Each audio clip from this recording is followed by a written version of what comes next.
Subscribe to our YouTube channel and press the bell icon to get the latest updates.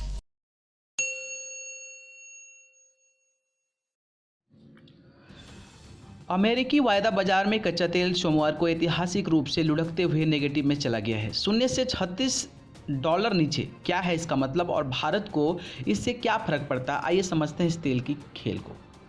सोमवार को America का West Texas intermediate यानी कि WTI market में कच्चा तेल मई के वायदा सौदे के लिए गिरते हुए -37.63 प्रति डॉलर बैरल तक पहुंच गया है। सबसे पहले यह समझ लें कि इसका मतलब क्या होता है। यह रेट मौजूदा यानी तत्काल के हाजिर बाजार के लिए नहीं है, यह वायदा बाजार के लिए है। असल में दुनिया भर में लॉकडाउन को देखते हुए जिन कारोबारियों ने मई के लिए वायदा सौदे किए हैं वो अब इस लेने को तैयार नहीं है। इसके पास पहले से ही इतना तेल जमा पड़ा है जिसकी खपत नहीं हो रही है, इसलिए उत्पादक उन्हें अपने पास से रकम देने को तैयार हैं कि आप हमसे खर्च ले लो लेकिन कच्चा तेल ले जाओ, यानी सौदे को पूरा करो। ऐसे कच्चे तेल के इतिहास में पहली बार हुआ है। इसके अगले महीने यानी जून के कॉन्ट्रैक्ट के लिए WTI क्रूड की कीमत $22.15 प्रति बैरल थी, यानी एक महीने के ही भीतर वायदा सौदे में प्रति बैरल करीब $60 का अंतर दिख रहा था। अब इस बात को समझना जरूरी है। वैसे अमेरिका बाजार में कच्चा तेल अगर मुफ्त में दिया जाता है तो पेट्रोलियम कीमतों से लिहाज भारत को बहुत फर्क क्यों नहीं पड़ता। असल में भारत में जो तेल आता है वह लंदन और खाड़ी देशों का एक मिश्रित पैकेज होता है जिसे इंडियन क्रूड बास्केट कहते हैं। इंडियन क्रूड बास्केट के करीब 80% हिस्सा ओपेक देशों का और बाकी लंदन ब्रेंट क्रूड तथा अन्य का होता है। यही नहीं, दुनिया के करीब 75% तेल डिमांड का रेट ब्रेंट क्रूड से तय होता है, यानी भारत के लिए ब्रेंट क्रूड का रेट महत्व रखता है, अमेरिकी क्रूड का नहीं।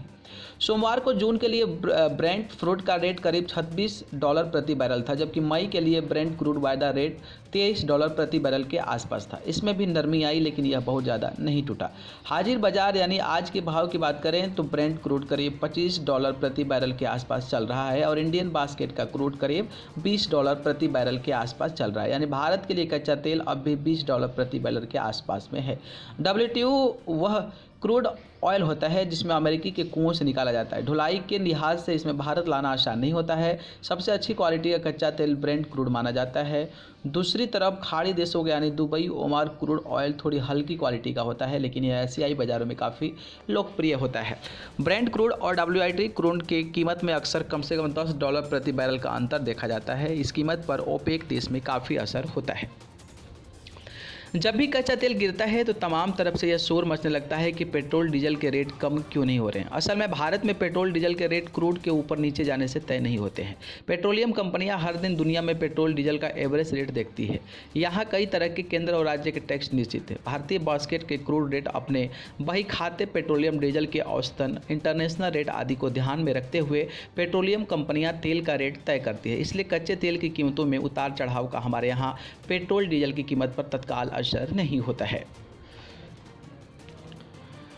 एनर्जी एक्सपर्ट नरेंद्र तनेजा कहते हैं कि भारत या दुनिया की इकोनॉमी के लिए यह कोई शुभ संकेत नहीं है। उन्होंने कहा कि कोरोना संकट की वजह से दुनिया को इकोनॉमी पस्त है। भारत में भी लॉकडाउन की वजह से पेट्रोलियम की मांग में भारी गिरावट आई है। ऐसे में कच्चे तेल की कीमतों पर लगातार घटते जाना और इस स्तर पर चले जाना खाड़ी देशों की इकोनॉमी के डामाडोल हो जाने का खतरा पैदा करता है। खाड़ी देशों की इकोनॉमी पूरी तरह से तेल पर निर्भर है। वहाँ करीब 80 लाख भारतीय काम करते हैं जो हर साल करीब $50 अरब की रकम भारत भेजते हैं। वहाँ की इकोनॉमी गड़बड़ होने का मतलब है कि इसको रोजगार पर संकट आएगा। उन्होंने कहा कि इसके अलावा भारत के निर्यात का बड़ा हिस्सा खाड़ी देशों को जाता है, तो इकोनॉमी को डमाडोल होने का मतलब है भारत के निर्यात पर बड़ी चोट पड़ना और मौजूदा इकोनॉमी का जो हालत है उसे देखते हुए यह बड़ी चोट होगी। न्यूज़ रूम से न्यूज़ लाइव की रिपोर्ट।